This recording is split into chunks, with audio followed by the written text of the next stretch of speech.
This discussion could be watched live on YouTube.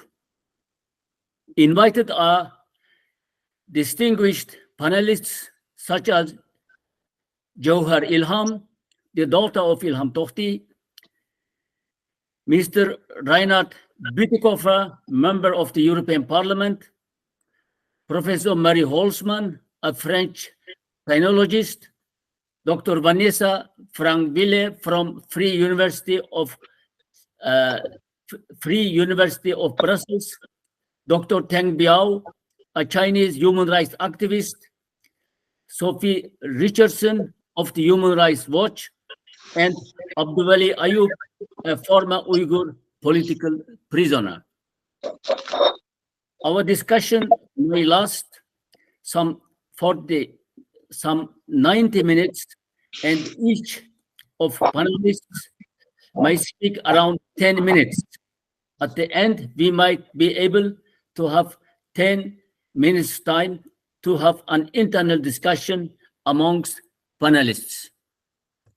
Today is the 9th anniversary of imprisonment for life from Professor Ilham Tohti, who unjustly was sentenced at the end of a 2-day show trial by an intermediate court in Urumqi. So, the CCP planned to silence the Uyghur scholar behind the bars. He today is much better known in international fora, awarded with more than 10 human rights freedom prizes, and has been many times, including 2023, a candidate for the Nobel Peace Prize. Here, I sadly say that we don't know whether the Uyghur scholar is alive. Juhar says she doesn't know whether her dad is still living. His family was not been able to visit him for the last 7 years, and the Chinese regime declined to give any information about whereabouts and both physical, mental health of Ilham Tohti. We have received a last-minute message from Mr. Frank Schwabe, the Commissioner for the German Federal Government for Religion and Freedom of Ideology. I will read his short message. Quote, "It is now 9 years since Ilham Tohti was sentenced in China for nothing other than his commitment to the Uyghur people, a commitment without violence.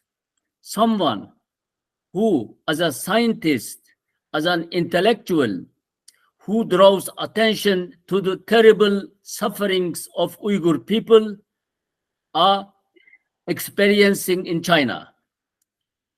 Ilham Tohti reminds us daily through his imprisonment as a political prisoner that we must stand up against the most terrible oppression, against concentration camp-like conditions in Xinjiang.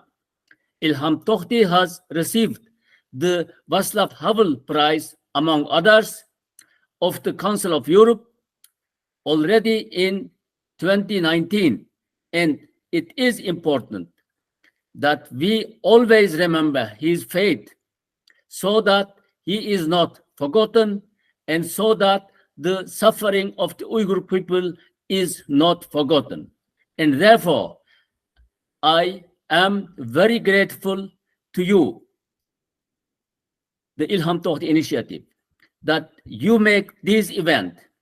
I would have liked to be there personally. Unfortunately, this is not possible, but at every opportunity, I try to stand up for the Uyghur people, but also for the personal fate of Ilham Tohti, to whom I certainly wish all the best, and we are committed every day for his freedom. End of quotation. The audience, we begin the webinar with a video message from Juhar Ilham, the daughter of the Uyghur scholar. Juhar, now living in the US, was separated from her father in February 2013 as a teenager, when both of them were on their way to Indianapolis, where Ilham Tohti supposed to work as a guest professor at the Indiana University. Unfortunately, at the airport in Beijing, Ilham was not allowed to travel abroad, but fortunately, he had told Juhar, please just go, go, go. So Juhar went on the board of the plane and was met by late Professor Elliot Sperling, who had invited Ilham to the university. Professor Sperling, peace be upon him, coached Juhar for years like her father. Juhar, meanwhile, author of books, studied at the Indiana University and works as a professional for the Uyghur human rights cause and fights for the freedom of her dad. Now, please, the video message from Juhar Ilham.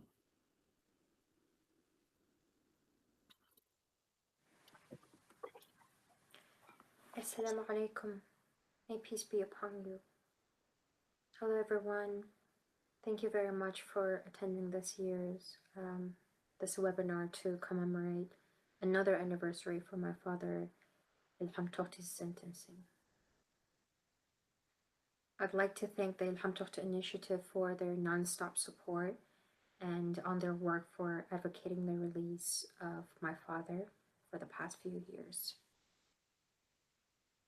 I look to my father, the Tohti, for guidance on my purpose every day, even though it has been many years since we were last permitted to speak. He was arrested by the Chinese government in 2014 on charges of separatism. Many of you are familiar with this story. He was charged for separatism after dedicating his life to speaking up for justice as a public intellectual and author. 9 years ago today, without a fair trial, he was sentenced to life in prison and put under solitary confinement for his work. I feel his presence within me as I carry the torch of his advocacy for marginalized people in China and around the world. And in my homeland, the Uyghur region, Uyghurs like me and other Turkic and Muslim majority peoples are being subjected to an ethnic cleansing campaign that includes mass detention, abuse, and systematic state-sponsored forced labor.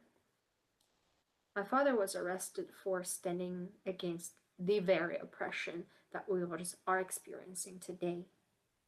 He advocated for a world in which all people can express their own beliefs and be free to follow the traditions of their own culture and to be respected as equals, no matter their ethnic identity or their religious background or their educational background. In the years since his arrest, I actually have visited a couple prison facilities in the US. I've read, listened, and watched whatever I could to try to understand the experience of those who were imprisoned and the experience my father might be having. And I often wonder, what is he doing in one of those dark cells? Does he have a pen? Does he have a paper to write his thoughts? Is he allowed to read? Or have they denied his access to read or write? Is he forced to work day and night making garments? Are the products he's forced to make on on our shelves in the market that I live close to? Am I accidentally buying something indirectly supporting the Chinese government's brutality on my father and my people? These thoughts haunt me day and night. Despite the global efforts in raising awareness of what is happening in my homeland, many Uyghurs are still suffering. Their freedoms are still restricted, and my father remains imprisoned. The Chinese government falsely labels its campaign against the Uyghurs, including forced relocation and mass internment, as poverty alleviation. For my father, as an economist, teacher, and author, poverty alleviation was academic bedrock, and he believes growth requires equal access to decent education and good jobs without any room for compulsion and discrimination. And he believes growth must not come at the expense of freedom, of culture, worship, and expression. His key point was very simple. If the Chinese government would follow its own laws, which guarantee extensive autonomy to regions where the majority of the population was historically not Han Chinese, the Uyghur people would have had the opportunity for growth to the ultimate benefit of the entire nation. But unfortunately, the Chinese government is not abiding by its own laws and is instead committing egregious abuses against Uyghurs and other Turkic and Muslim majority peoples. The Chinese government has little respect to the concept of protecting human rights, respecting international law, and I believe the Chinese government has little to zero respect for its own constitutional law. Otherwise, the kind of draconian, unimaginable sentence and treatment that my father had to face wouldn't have continued to be meted out against other intellectuals and or anyone who dares to think independently. Another year has passed. I still don't know where my father is. And I still have no idea whether my dearest father is even alive. My brothers barely remember the warmth of a father's hug, as my father was ripped from them when they were at such a young age. On the 9th anniversary of my father's imprisonment, I ask, what will it take for governments, corporations, investors, and individuals, like everyone who's listening to this, to stand up and decide the suffering of my people has gone on long enough, that the wrongful imprisonment of families and friends must end.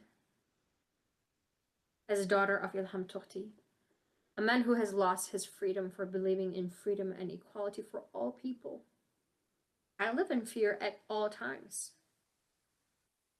I fear that on September 23rd of another year, no one will remember Ilham Tohti. I fear that many more innocent Uyghurs, like my father, are going to be left forgotten in dark cells.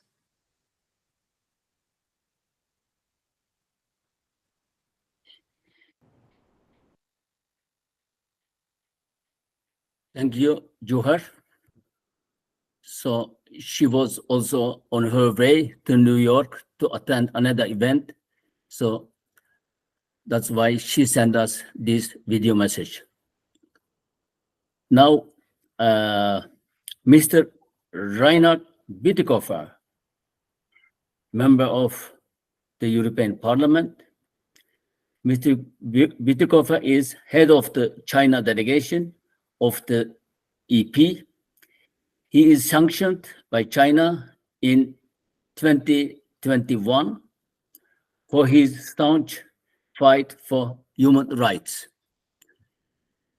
Mr. Bütikofer, you have the floor now. Thank you, Mr. Chan, for giving me the floor. Thank you also, and more importantly, for organizing this event and for all the effort that you have invested together with the Ilham Tohti Initiative to work against the effort by CCP authorities to cover their crimes and to obliterate what they have been doing to people like Ilham Tohti, who is one name among many others. He stands out, but he's not a solitary experience. What he is suffering, many others are also suffering. In 2019, the European Parliament awarded Ilham Tohti its Sakharov Prize for Human Rights and Free Speech. And we did that with a great unity between different political groups because we wanted to honor Ilham Tohti's work and we wanted to make sure that his name will not be forgotten. This year, the EU restarted a so-called human rights dialogue with the PRC. In this dialogue, the EU side also raised the fate of Ilham Tohti and asked the PRC side for information, whether Ilham Tohti was still alive, how his health was, where he was being imprisoned, and whether the Chinese side would abide by their own law and facilitate that Ilham Tohti's family might see him. The answer was utter silence. The Chinese side refused to give even the slightest information about the fate of Ilham Tohti. They even refused to say whether he is still alive. That is how cynical they behaved. This is why I believe that we have to raise the fate of Ilham Tohti and all the others continuously in as many international fora as possible. We have to continue the work that the former Human Rights High Commissioner did when just before leaving her office, she published a report which clearly accused China of crimes against humanity in Xinjiang. And we should not relent from pushing for a new decision of the Human Rights Council of the United Nations to discuss that report and to discuss these realities. I know that new information is coming out soon about how Uyghur people are forcefully being relocated from Xinjiang to different provinces of China and obliged to do forced labor in different industrial sectors. This is an ongoing crime. The Chinese propaganda tries to portray the situation in Xinjiang as peaceful and calm and everything just fine. That is further from the truth than many people know. This is why we cannot relent from raising these issues. And the Chinese are trying to oppress the truth also through new laws. For instance, the amended anti-espionage law of China makes the normal corporate due diligence half a crime at least. If a foreign investor in China wants to make sure that they would not be complicit with forced labor and investigate whether their supply chain is tainted with forced labor. That could be accused as espionage according to the newly amended law. China also increasingly pursues transporter oppression, in particular against Uyghur activists in countries far from the Chinese borders. We also have to stand up against that. It is clear that it's not just the Uyghurs that are suffering under the CCP regime. It's also the Tibetans and the Mongols and other ethnic groups. It's the human rights defenders. It's the faithful of different religious beliefs. It's the average Chinese citizens also. And China is not only oppressing its own citizens, it's also pursuing a course of economic coercion and military aggression against others, including Taiwan, but also many other neighbors and many nations around the globe. So I think it is very positive that we can note that even though people still don't know all that much about the realities, the tide has begun to turn against China. The tide around Europe has turned against China. 10 years ago, 2/3 of the public proclaimed they had a positive view of the PRC. Today, it's the inverse. And Europe is coming together, and I think we should continue building an international alliance in the defense of democracy, freedom, human rights, rule of law, and I am optimistic that in the end, these values will win out. Thank you very much. And I do hope that Ilham Tohti will see the day when these victories are won. Thank you. Thank you, Mr. Bütikofer. Because you have also another event to attend and you will be leaving soon, I have two questions. The first question is, I remember also in 2021, an EU delegation was going to China and also to the Uyghur region. And this delegation asked China that they would like to see Ilham Tohti in Urumqi in the prison. I have a report, a news from the Chinese Foreign Ministry. The next day, they got very angry and said diplomatic missions are not allowed to see terrorists. And I'd like your comment. What is your comment for this, why China gets angry? And the second question would be, as you said, under the communist regime, suffering are not only Uyghurs, also there are Tibetans, Mongols, and democratically minded Han Chinese people, especially intellectuals. My question is that the Uyghur region is on the way in the West, which is a territory that the Chinese initiative of Road and Belt Initiative must go through the Uyghur region.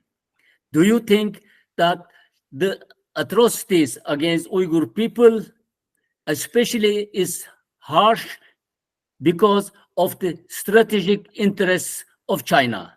I would like also your comment on this subject. Thank you.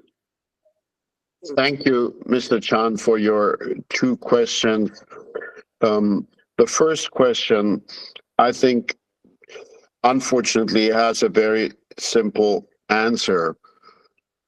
authoritarian, or I should say totalitarian regimes are always getting angry when truth is spoken to power.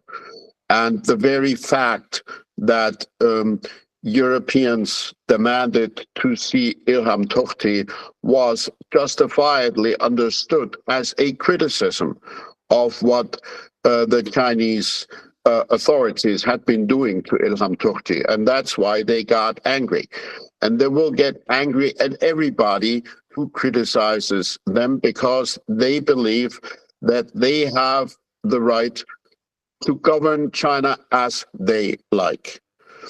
And the second question, I think there is a connection.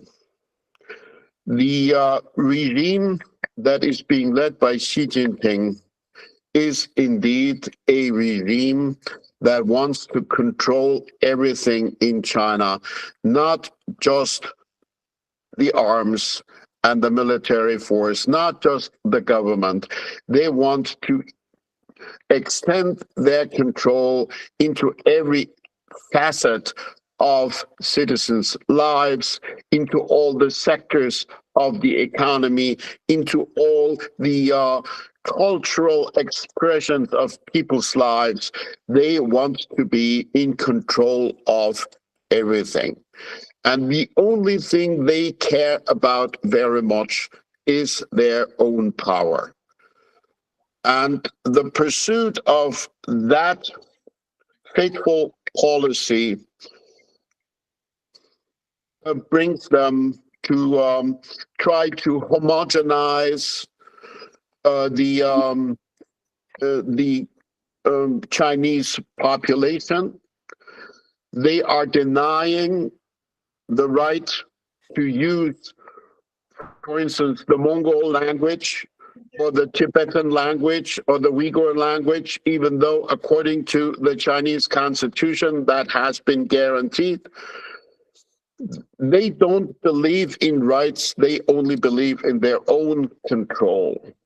And they want to extend their control. They want to make the world safe for autocracies. This is why they band together with other autocracies, with other dictators, like President Putin of Russia, like the Iranians, like the Saudis, and many others. I believe that the BRI is one of the instruments, the Belt and Road Initiative is one of the instruments that China tries to use to extend its power beyond its own borders. And of course, they do not want that this would be interrupted by any democratic movement. This is why they try to enforce complete control, even in other countries. When you look what has been happening in Pakistan, there has been quite some rebellion against some of the Chinese projects. The Chinese tried to bear down on that just the same. So I believe that the core problem is the Communist Party's determination of absolute control over everything, including over how people beyond their own borders speak of China and think about China. They would even try to pursue people outside of China if they criticize the CCP. I think that is, on the other hand, a good reason for people to bounce together, to align themselves, and to push back together. Thank you, Mr. Bütikofer. Just one question, which I personally need an explanation from you briefly. So China sees the Uyghur region an obstacle for its Western expansionism to Europe, to the West. So it is a kind of a danger for also for Europe, for us, for European Union. So Well, my question would be, I know video encouragement and video initiatives at the European Parliament, there are many resolutions adopted. So I would like to hear that this aspect, that the human rights violations against Uyghur people are not just human rights violations, also it is also something that an obstacle for Chinese Western expansionism. So shouldn't Europe react to that in a different way?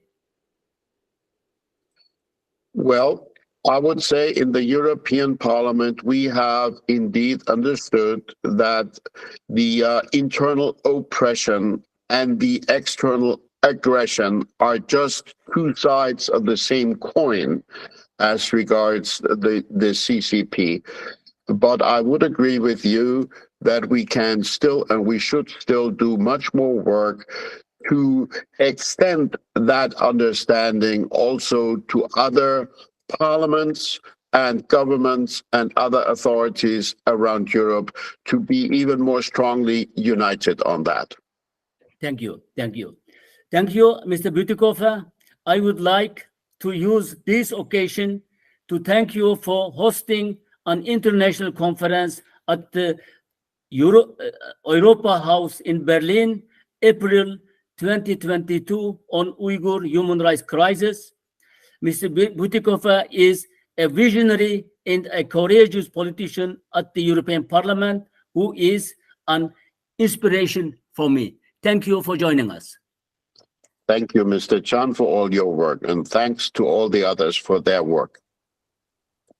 Now, dear Vanessa, now Dr. Vanessa Frankville, she is professor in China Studies at the ULB, Free University of Brussels, and principal investigator for the European project on the remote ethnography of the Uyghur region.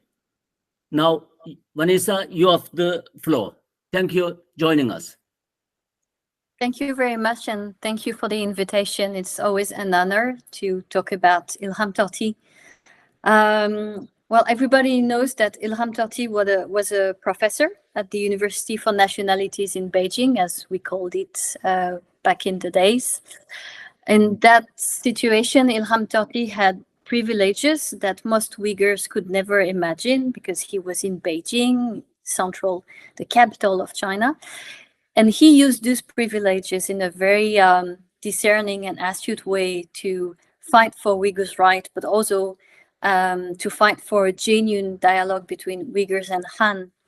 And I want to insist again that he wrote a significant amount of very well documented, very well researched material, advocating for reconciliation, mutual understanding. Most of his articles and reports had been removed in the early 2000s when I was in Beijing. They had been removed from academic database by the Chinese state, so we couldn't read what he wrote, or very few of the articles and reports that he wrote. But I remember very clearly that the texts he wrote were still circulating very widely among my classmates at the University for Nationalities. And I still remember how my Uyghur friends could relate to what he wrote when Ilham Tohti was denunciating structural racism, daily prejudice faced by Uyghurs. He was absolutely right, because it was the reality of all my Uyghur friends. It was exactly what they experienced every day. And I also want to point that not only Uyghurs, but also other ethnic groups and even Han students were always very interested by his opinion, by the debates he created, by his ideas. They were always very illuminating. And in that sense, I think Ilham Tohti provided a sense of hope and meaning, not just to Uyghur students, but to Chinese people in general. And for international scholars like me, Ilham Tohti really provided fresh perspectives and very stimulating ideas to understand Chinese ethnic issues. He did a very careful research, and he provided very incisive analysis of Chinese ethnic policies in general, but specifically in the Uyghur region. And it was always absolutely fascinating to listen to him. What I found is that unlike many scholars in his field that I met in Beijing, including other Uyghur scholars, he was extremely open to discussion. He was very critical.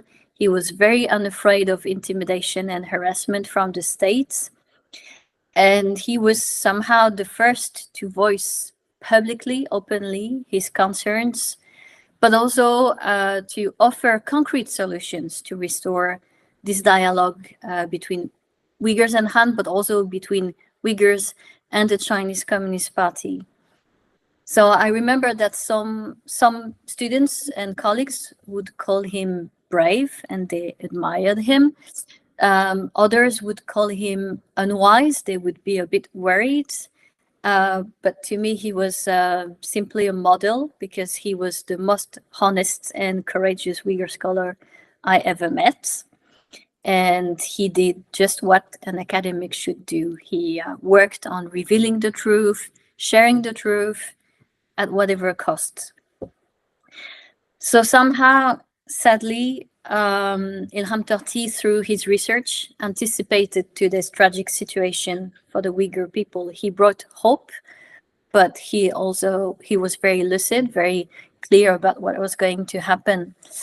And so today, speaking of Ilham Tohti, I can't help but think about the unbelievable amount of Uyghur scholars who have been arrested since 2016, 2017.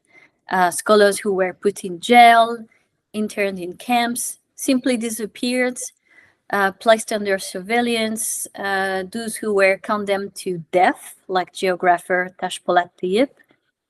And more recently, we have learned about internationally renowned ethnologist Rahile Dawood, who had been disappeared for the past 6 years. We had no idea where she was.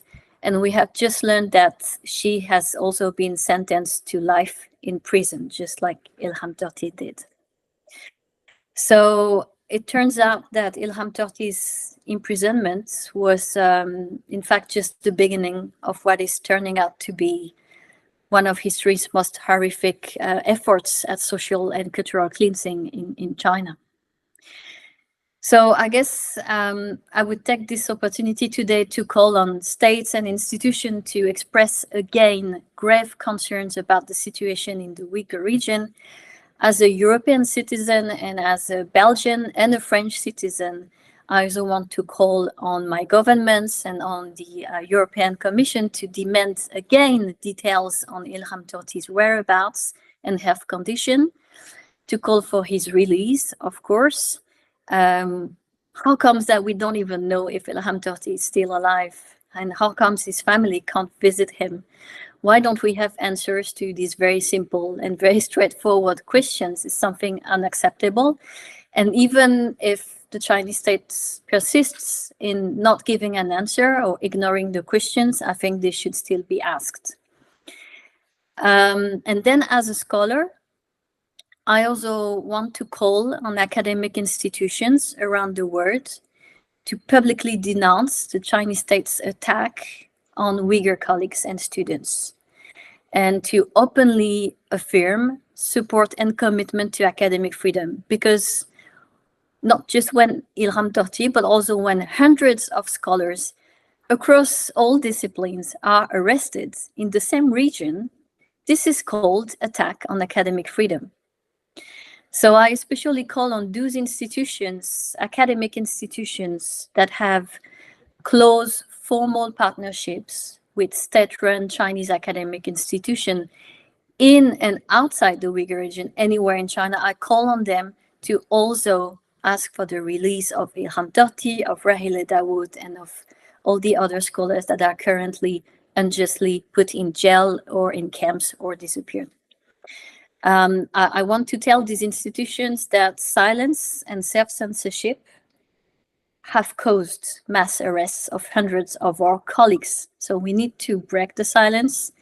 We need to show support for knowledge, for freedom of science, for inquiry, for integrity, and we need to ask for our colleagues' release. So once again, my colleagues in different universities, presidents of universities, academic institutions, everywhere in Europe or everywhere in the world should publicly and openly ask for Ilham Tohti's release. Thank you very much for this opportunity you gave me today. Thank you, Vanessa. As if you were reading my minds, I was going to ask you more or less the same question, and you answered already partly. But let me ask you again: the so-called academic freedom.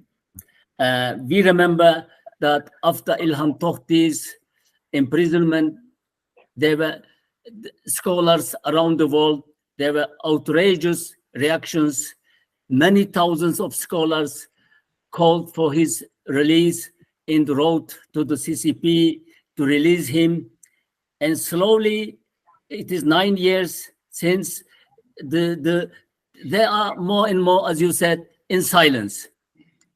Do you think that Chinese have been trying to intimidate the Western or the scholars of the West free democracies?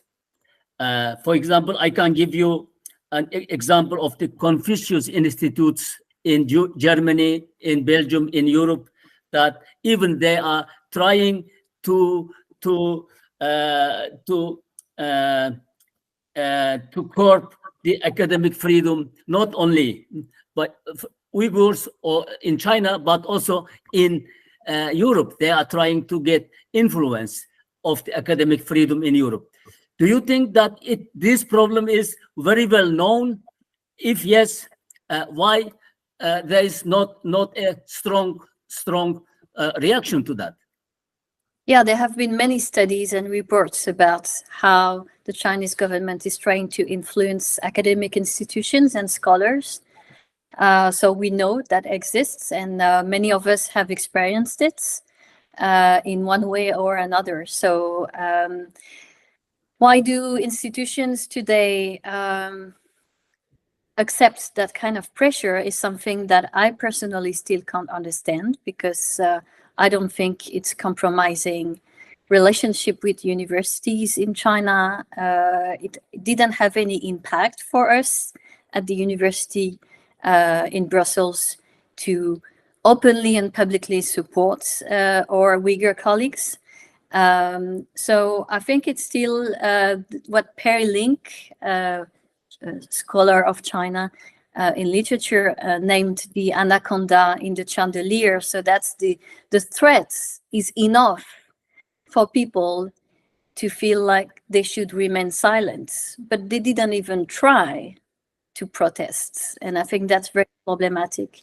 And we have called several times other universities and partners to openly denounce what is going on, and it didn't work. And that's something very problematic, which is why I still use the same conclusion for every talk, that we should do it. I think that we should also tell Ilham Tohti's daughter that Ilham Tohti is not forgiven. It's been 9 years, but he's not at all forgotten. We know about him. We often talk about him, but the past few years have been overwhelming, and we have seen dozens and hundreds of colleagues who have been disappeared, not just Ilham Tohti, many others.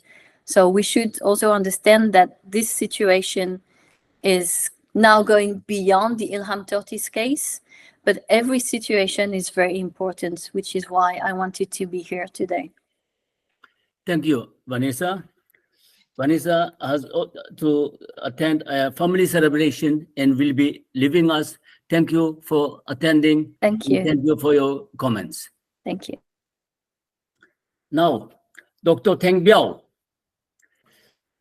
a lawyer and human rights activist, living in the USA, has said 9 years ago today, as Ilham Tohti was sentenced, that he must receive the Nobel Peace Prize, not life in prison. Dr. Tang Biao, what are your comments today, witnessing the CCP's genocidal policy against the Uyghur people? Now, you have the floor. Thank you very much for your invitation, and thank you to other panelists for your wonderful work.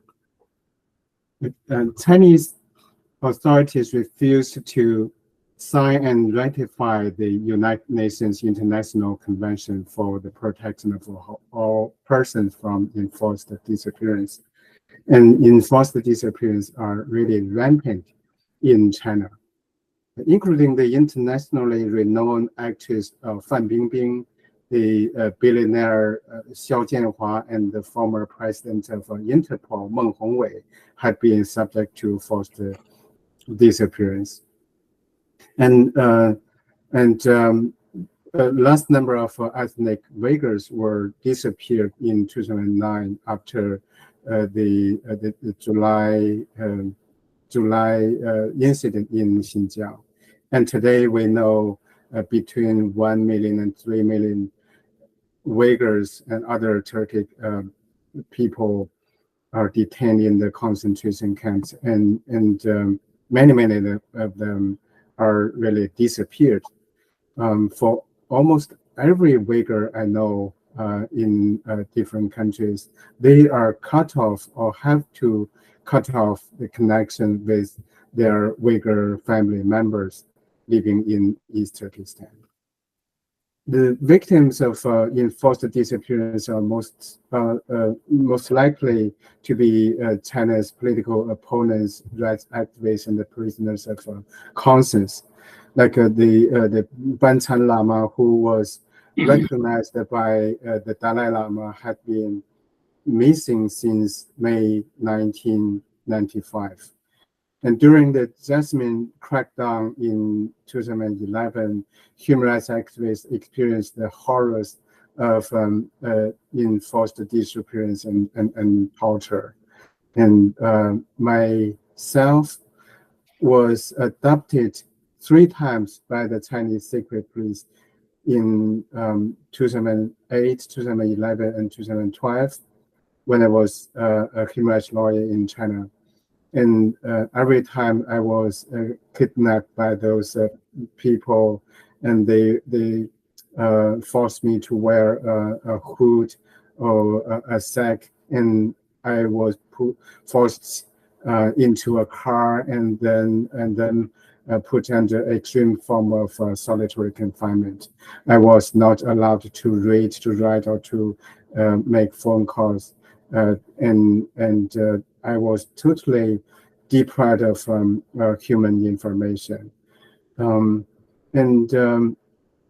2015, the 709 crackdown, hundreds of human rights lawyers were disappeared. One of them, Wang Quanzhang, was totally disappeared for more than 3 years. And as of today, renowned human rights lawyer Gao Zhisheng has been missing for more than 6 years. And in China, the enforced disappearance are even legalized in China's criminal procedure law.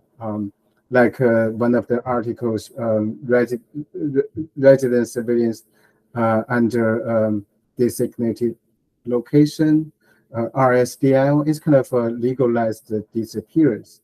And I wrote a preface to a book published by the Safeguard Defenders, The People's Republic of Disappearance.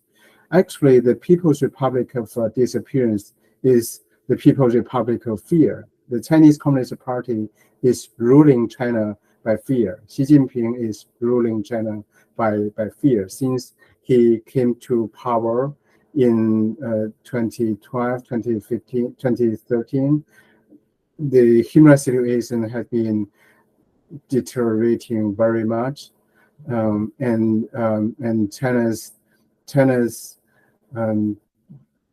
direction is really dangerous.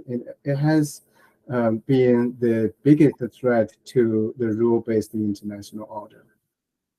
Ilham Tohti plays a significant role in promoting the mutual understanding between the Uyghurs and Han people, and he invited me to give a talk about the human rights movement when he was a professor in Beijing. It's I was also a dissident. It's really really difficult. It's really kind of risky to invite me to give a talk in universities, and I saw a camera in the classroom, and later we know the footage of the video was used by the Chinese government as evidence against Ilham Tohti. And Ilham's analysis and the suggestions to solve the Uyghur crisis are reasonable, moderate, and sincere. But the CCP never stopped its persecution of such a brave and decent scholar. The Chinese Communist Party has a history of persecuting Uyghur intellectuals, including that many Uyghur scholars and intellectuals are now disappeared or detained in the concentration camps.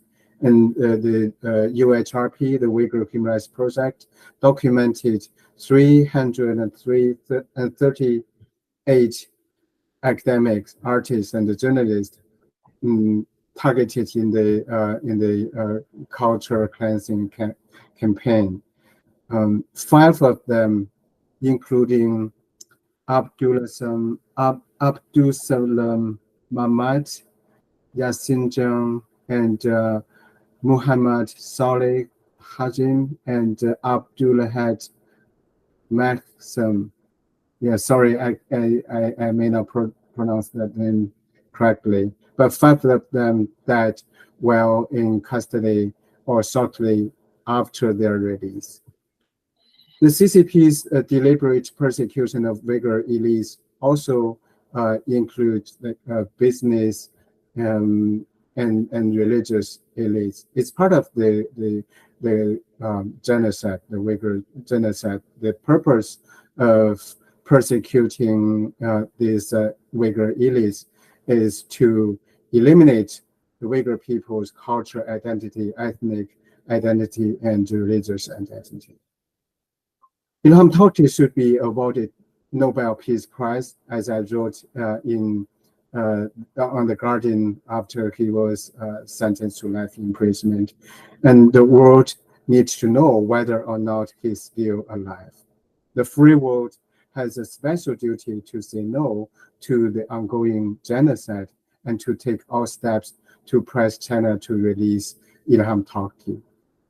And for many decades, the world believed that by letting China into the World Trade Organization and other international mechanisms through economic globalization, liberalization, and China could gradually achieve political liberalization or democratization, but that didn't happen. And what we have seen in China is rising totalitarianism, what I call high-tech totalitarianism. The Chinese government utilizes high-level technologies like artificial intelligence, big data, facial recognition, and DNA collections to strengthen its control on society and intellectuals. That's really, this kind of high-tech totalitarianism is really unprecedented, and it has been a huge threat to international freedom and democracy. So we should sanction the Chinese government officials who are responsible for the detention and enforce the disappearance of Ilham Tohti and Uyghur genocide. We should take collaborative and effective actions to stop the CCP's transnational repression, and we should sanction the companies involving in forced labor and other human rights violations. We should not allow our taxant and other businesses to facilitate China's censorship and the surveillance state. We should not prioritize economic and political benefit over human rights and freedom. Thank you very much. Thank you. Thank you, Dr. Teng Biao. As you know about the Nobel Peace Prize, Ilham Tohti has been a candidate since 2018, every year, a candidate for the Nobel Peace Prize. There are some scholars from Turkey and many parliamentarians from Europe have been nominating him. Personally, me as Enver Can would like or would be happy to see a Chinese professor working abroad or living abroad might be able to nominate him for the Nobel Peace Prize. That would be something very, very effective among Uyghur diaspora or Uyghurs at home. That is just my personal remarks. Thank you for joining us. Marie has to say something. Please, Marie, what you wanted to tell me, please, or what you wanted to say to the audience. No, I wanted to ask a question to Mr. Bütikofer and to Vanessa, and I am sorry that they left early, but that's okay. I'll tell you what I have to say today. Please, of course, Marie, if you have time, my plan was that you at the end would round up the discussion as a keynote speaker. Please wait. Please wait. I'd be very happy to hear Abdulwali speak. Yes. Thank okay. you. Now I think anyway, Abdulwali is the next speaker. Abdulwali is a former Uyghur political prisoner, writer, and diaspora activist. He also used to be a student of Ilham Tohti and cooperated with him. Abdulwali, now, of course, I'm also anxious to hear what you have to say. Please, you have the floor. Thank you all. Thank you for listening to us. Thank you inviting me for this important event. It's already 9 years. Ilham Tohti is still in prison. It's really sad to hear that we couldn't hear anything about him, and we don't know he's alive or not, and how he's doing, and what kind of situation he's in. It elaborate that his experience and his situation tells us that there are our million people who are living in this invisible reality. We don't know what are they doing, and we don't know how are they living, and it is really sad, and also that it's for us, but for them, life imprisonment is psychologically is not really easy, because when I was there in the detention center, we use our fingernail, drew a calendar. Every day we crossed out one day from the calendar. It's our enjoyment. Every day we cross out one date, and yeah. The problem is, if you sentence life imprisonment, you have no that interest anymore, because you don't have date to count, because you don't know when you will be released. So that kind of psychological treatment, psychological help for yourself, you will not do, because of you already sentenced for life imprisonment. So I'm as a former political prisoner, I can feel what they are feeling now. So it is a different feeling for me. It is totally different understanding for me. When I hear that already 9 years we couldn't hear anything from Ilham Tohti, it means that he couldn't hear anything from us. Like if Chinese government allow European Union or any international organization to meet him, it means that he would hear from us, and he would learn from us, and he would be inspired, encouraged. And if we could not contact with him, if he could not contact with the world outside of China, outside of the prison, outside of that solitary confinement, it is different. When you have some it's like hope for in the prison, it's really important to deal with that daily hardship. And if the one like Ilham Tohti, our million people, they don't know what's happening outside, and they don't know when this atrocity will end, and they don't know what kind of future are waiting for them. It is really hard for prisoners inside. And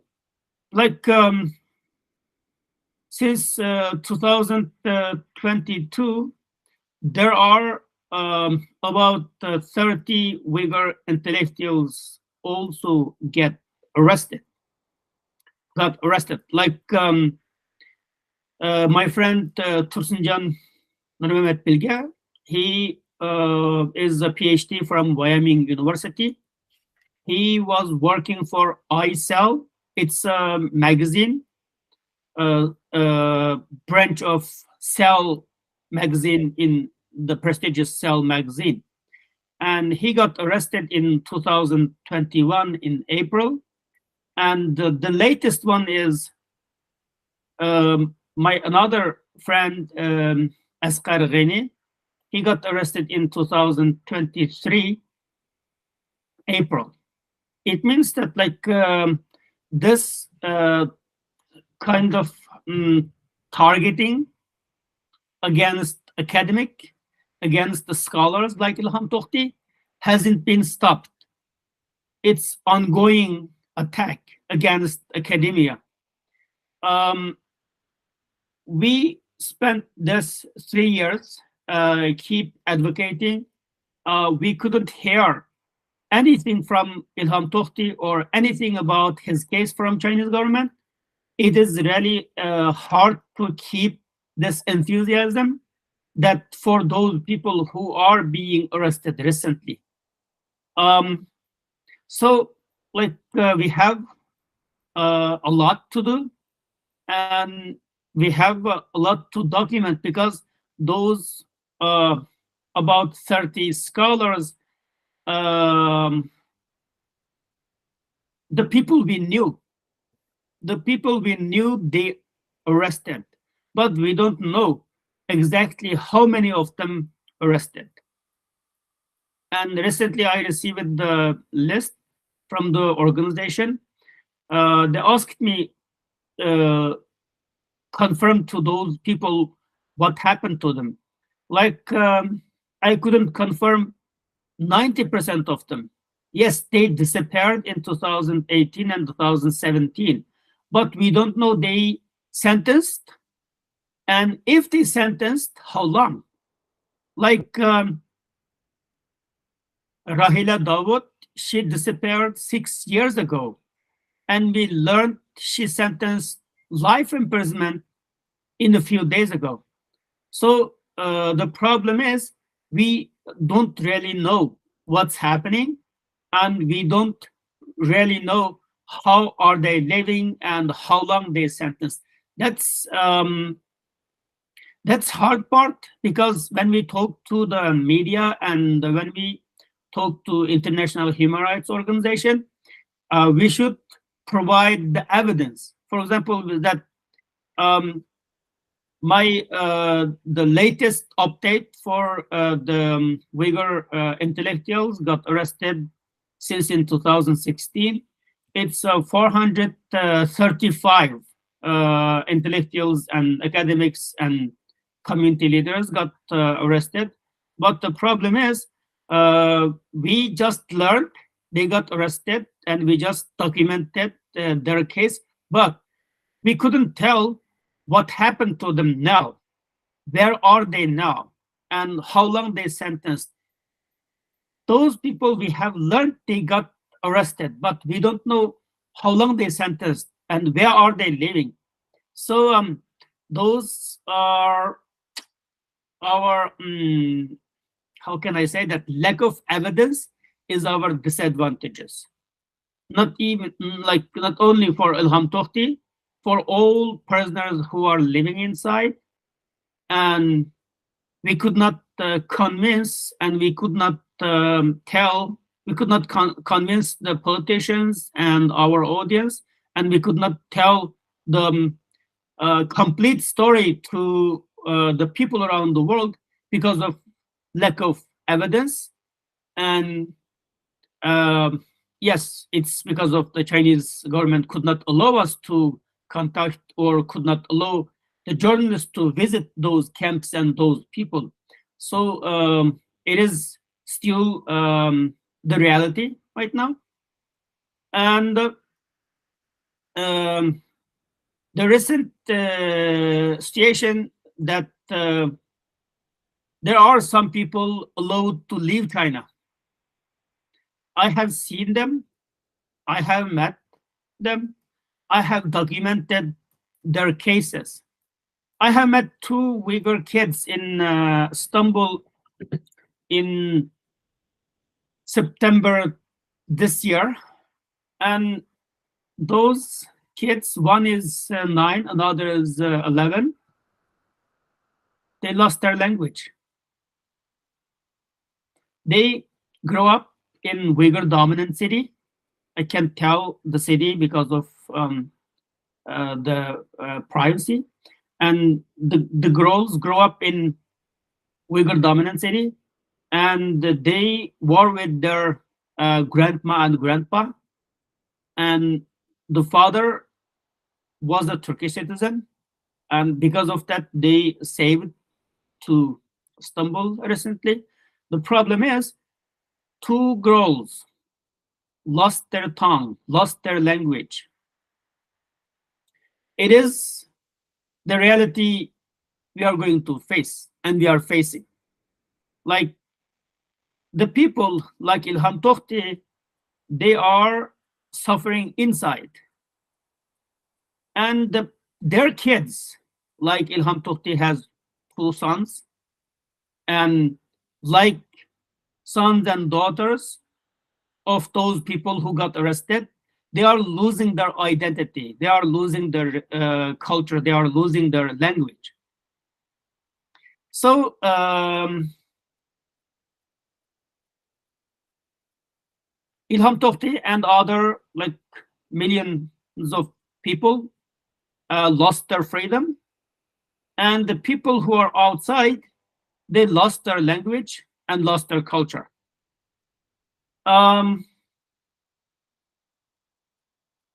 So like I don't know like how to like we keep telling, we keep trying, and we keep educating, but we couldn't change a lot. We couldn't change. I cannot say we couldn't change anything, but we couldn't save them, their kids. For example, we couldn't help Ilham Tohti's kids to see their father, and we couldn't help those Uyghur kids to learn their own language. And I believe at the end we will win. I believe those kids will see their father. And when they see their father, what's the common language for them? It's also the problem. Yes, we keep working, we keep advocating, and I hope like the academia, like universities, academic institutions, should protect the Uyghur scholars and Uyghur, like at least, for example, now I want to call Wyoming University to say something about their former PhD student, because yeah, like I cannot ask the university to talk about millions of the prisoners there.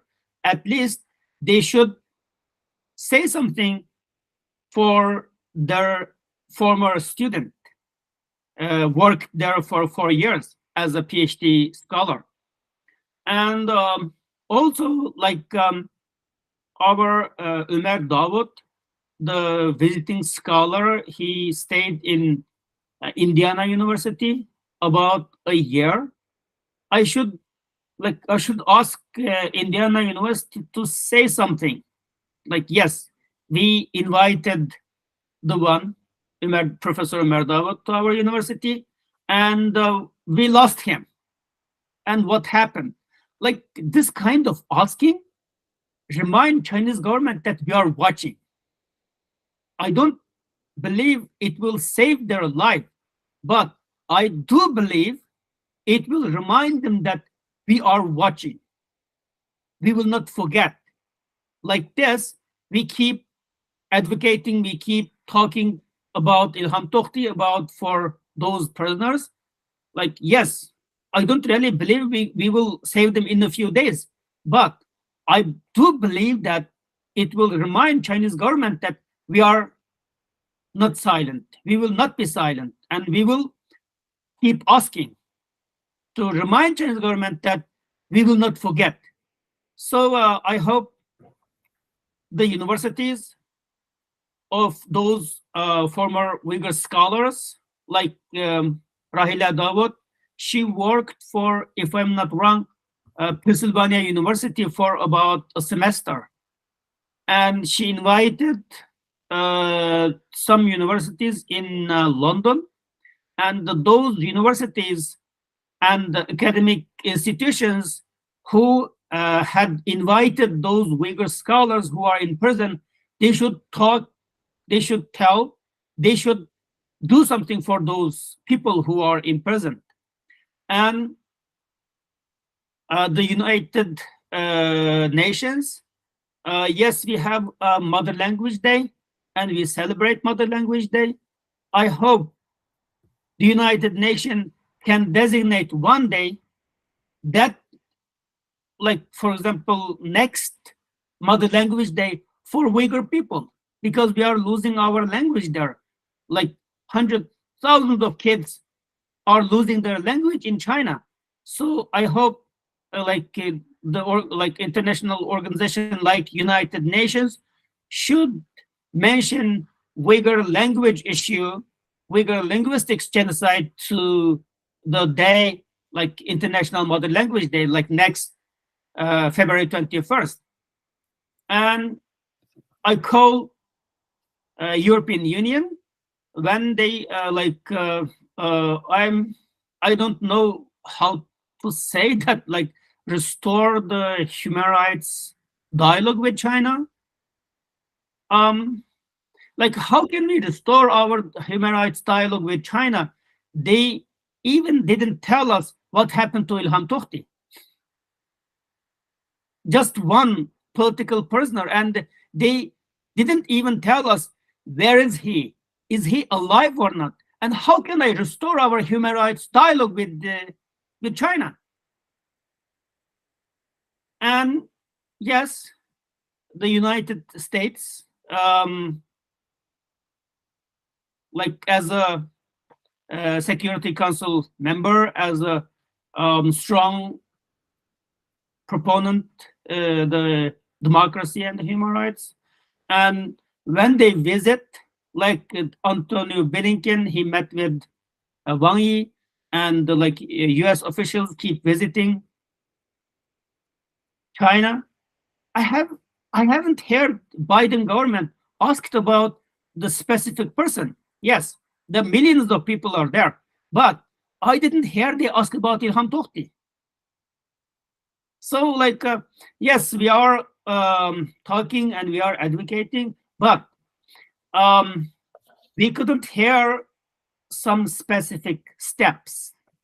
So I hope international community to remind Chinese government that we are not silent. We will not be silent, and we will keep ask about for those people who are imprisoned. And I hope we will do. I hope they will respond. I hope we will see them again. Thank you, Abdulwali. Thank you, brother. I agree with you. Perhaps we should ask the European Parliament, the EU, how they can begin human rights with dialogue with China, with,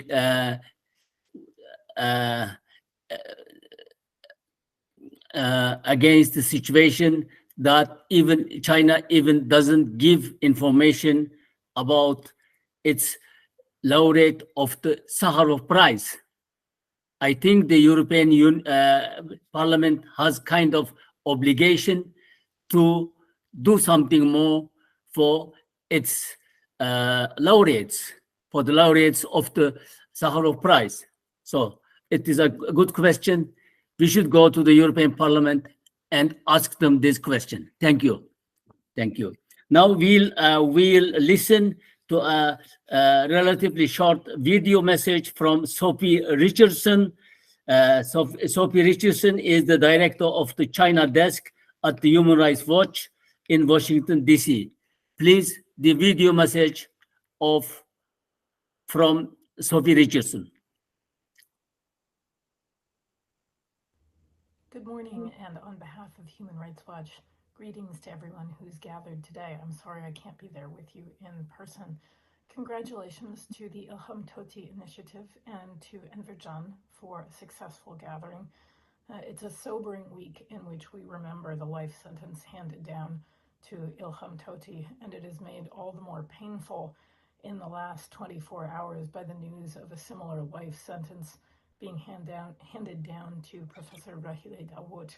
These are clearly efforts by the Chinese government to destroy the Uyghur intellectual community, consistent with its efforts to essentially eradicate a distinct Uyghur identity.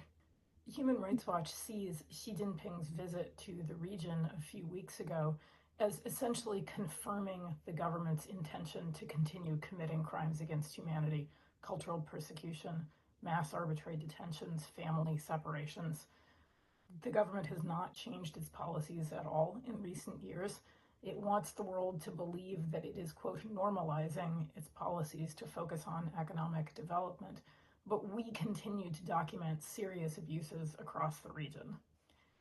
In the past year, Human Rights Watch has documented not only an increasing use of the formal judicial system to prosecute people in huge numbers with ridiculous sentences on baseless charges, but also the ongoing use of pervasive surveillance tools, including high-tech tools, but also lower-tech ones designed to intimidate people, such as the homestay program.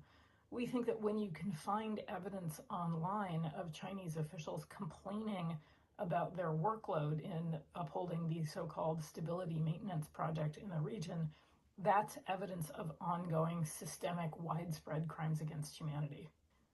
Last week in New York, Human Rights Watch joined with the Atlantic Council and our friends at Amnesty International to host a panel discussion about atrocities in the Uyghur region. And we think it's very telling that the Chinese mission in New York tried to get other governments not to attend the event. We see this as a clear effort not just to cover up past crimes, but to divert attention away from the urgent project of accountability. In our view, there is no higher priority for the international community with respect to the Chinese government's human rights record to press ahead with a debate at the Human Rights Council, with the formation of an investigative body to look into the Chinese government's conduct in the region. We feel that to fail to do that will be tantamount to accepting those policies and those practices as normal. So in that spirit, we look forward to continuing to work with the Ilham Tohti Initiative until not just Professor Tohti or Professor Dawood, but indeed all Uyghurs and others who have suffered under the Strike Hard campaign are free, they are able to be with their family members, and that the people who are responsible for grave human rights violations against them have been held accountable. Anything less will be a betrayal of international human rights standards and encouragement to Xi Jinping and his allies that they can commit crimes against humanity and get away with it. Human Rights Watch is deeply determined to ensure a better outcome, and we look forward to working with you towards that goal. Thank you very much. Now we are approaching towards end of our discussion today. We'll be closing our discussion with a keynote closing remarks from Professor Murray Holzman. Murray is a well-known sinologist, expert on the Chinese Communist Party, my longtime friend and mentor, whom I met 1st November 2001 at the European Parliament when we had our first international conference there. She accompanied me all the way down in establishing the Ilham Tohti Initiative. Thank you, Marie. Now you have the floor. Thank you. You have the floor, Marie. Thank you, Enver. And I do thank you sincerely, because you have been a very stubborn fighter. You never gave up. And you're also very modest. I see that you have done so much. You have obtained so many prizes for Ilham Tohti. And recently, you told me that you are going to inaugurate the name of a street of Ilham Tohti in Prague. And you didn't even mention that. I think this is very important. And I would like to see that happening all over the world in many, many cities. To me, Ilham Tohti is a very important symbol. I must say, I am rather disappointed that has not come up in the public.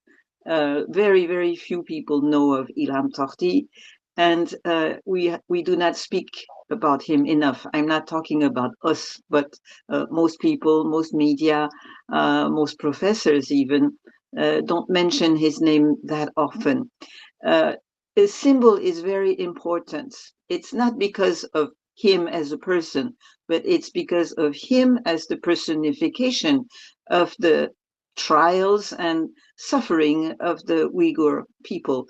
The Western people are not all very gifted for languages. So if they manage to remember one name, it's very good. But if you don't give them one name and put all the rest behind that name, then the cause doesn't come around too often.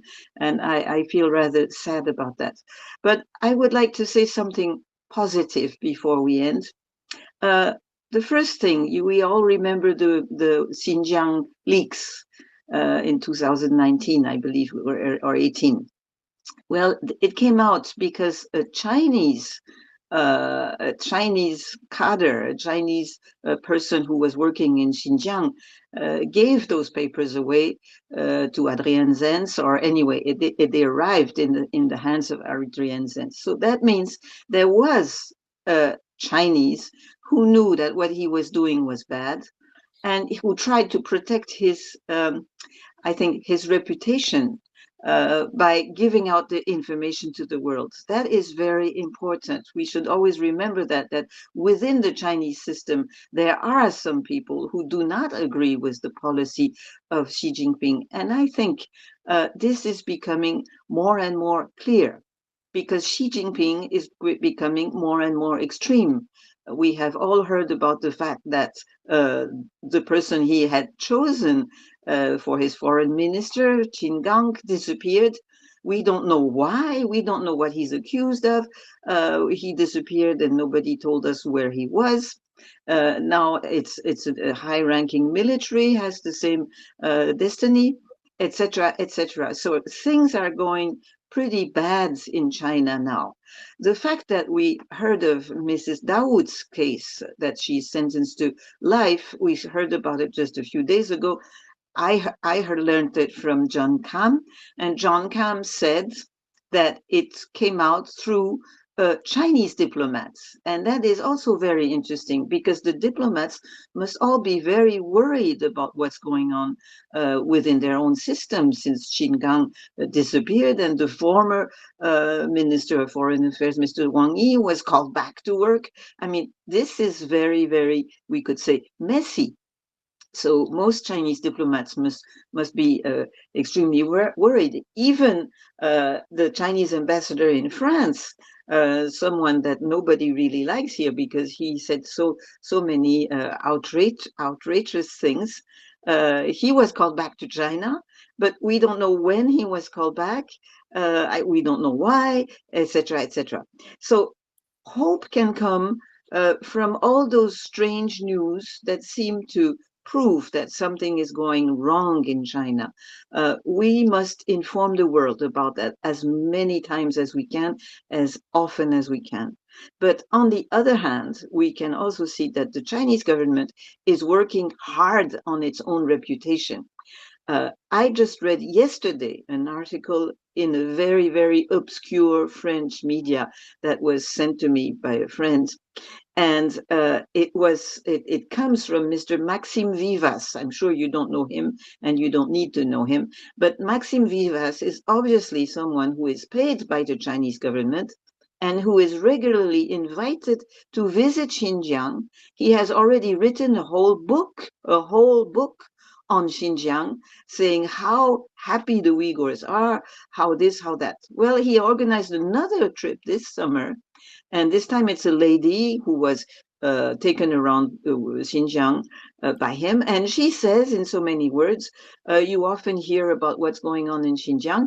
And I can tell you that I was in Xinjiang and I saw the Uyghurs and they're very happy and they all speak the Uyghur language, etc., etc. And the mosques are full of people doing worship and so on and so forth. These people are really outrageous liars. We know that, all of us know that. But thank God, our press is a free press. So every time that kind of article comes out, we have investigators who name Maxime Vivas in particular and say who he is and say that he is paid by the Chinese government.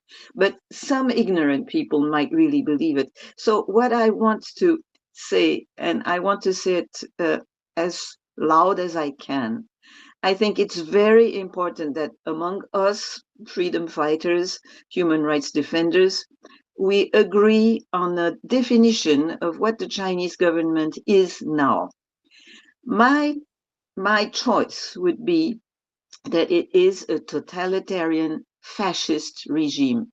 I'm saying fascist because communist is in some ways positive.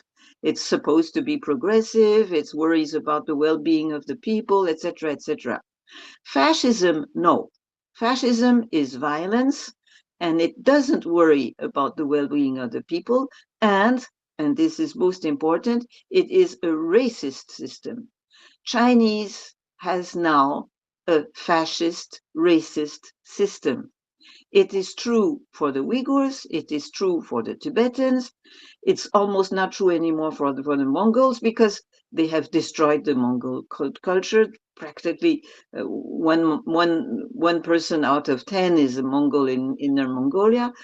So people talk very little about Mongol, but this is what happened. They sort of swallowed up the Mongol culture. Now they're sending millions of tiny little children, Tibetan children, to Chinese schools, so they forget their language. It's obviously said, I mean, almost in so many words. So when the little kids come back to see their grandparents, they can't even talk with their grandparents anymore. And Abdoueli mentioned this fact that the language is being obliterated from the Uyghur community. Well, I must tell you that we have a lot of work in front of us because the public is not yet ready to receive these definitions. I recently wrote an article on the genocide that is going on in East Turkestan, and my article was about how difficult it is to get the public to accept the word genocide. And I spent many pages and paragraphs explaining in particular the fact that the children are separated and are being taught in Chinese and not in Uyghur language, etc. But within our group, with people who support me, some of my words, the strongest words, were censored. I mean, even in France, because they said, well, you can't use such a strong word because you need a good definition, and does it really coincide with the Chinese reality, etc., etc. So at least among all of us, I give this as a suggestion. I think saying totalitarian fascist regime is a good definition, and it is true to life, true to what is going on. And we should never forget that the Han people are also victims of this regime. Even so, even if many of them have been brainwashed, that is clear. And they don't react anymore. They haven't become ghosts, but they have lost their soul. But this is not true of all Han people. There's a book coming out by Ian Johnson. I have most respect for Ian Johnson, and he's writing about all those underground historians. He's telling how the Chinese are trying to keep a trace of all the horrors that have been done by the Chinese communist system within the 50s, 60s, 70s, 80s, etc., all the way up to 2022 with the white paper revolution, etc., etc. So the Chinese are doing what they can. I mean, the Chinese population, and they are also suffering greatly for what they're doing. Let me mention here Xu Zhiyong and Ding Jiaxi, those two colleagues of Tang Biao, and Tang Biao must feel very bad for what is happening to them. But they've just been recently sentenced to 12 and 14 years in jail for literally nothing. I mean, they've just been defending human rights defenders themselves. So the situation in China now is really so bad. It's never been that bad, I think, since the end of the Cultural Revolution, that I have the feeling that it cannot go on like that much longer. This is, of course, a kind of hope, but I think there are signals that show that the regime might crumble. I'm saying might. I'm not saying it will crumble, but it could very well crumble sooner than we expect. Thank you very much. Thank you, Marie. My technician is saying that we have a few minutes. If you panelists have questions to each other or discuss a subject, so we have a few minutes.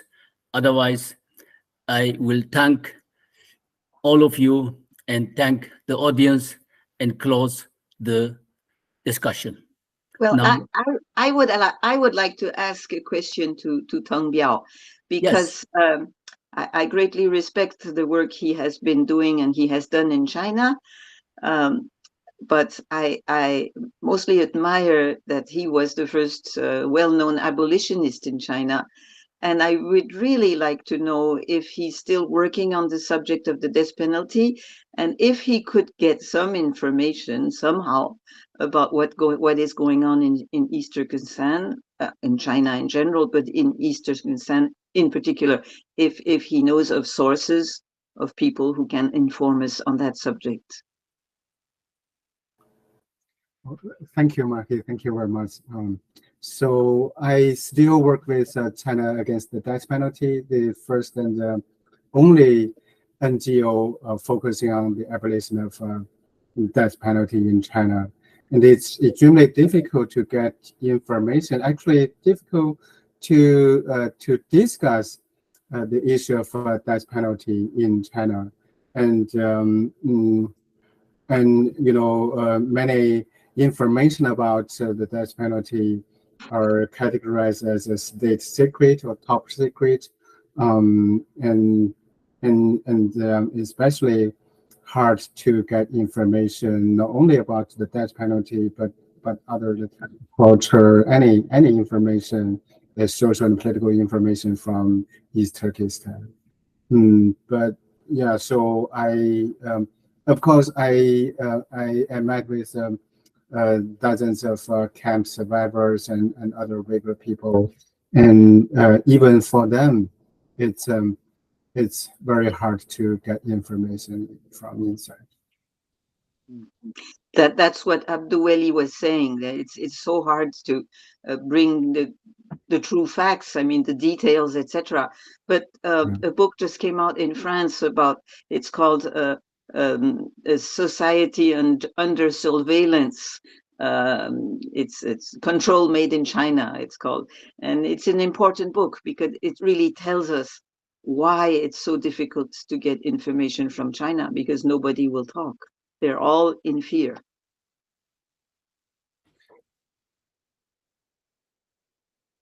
So we still have a lot of work to do.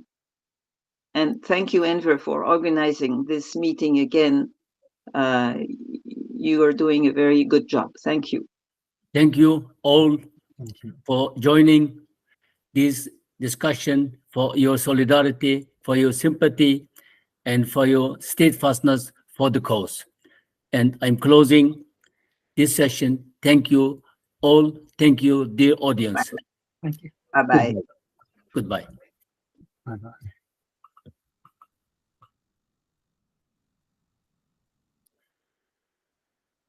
Bye-bye.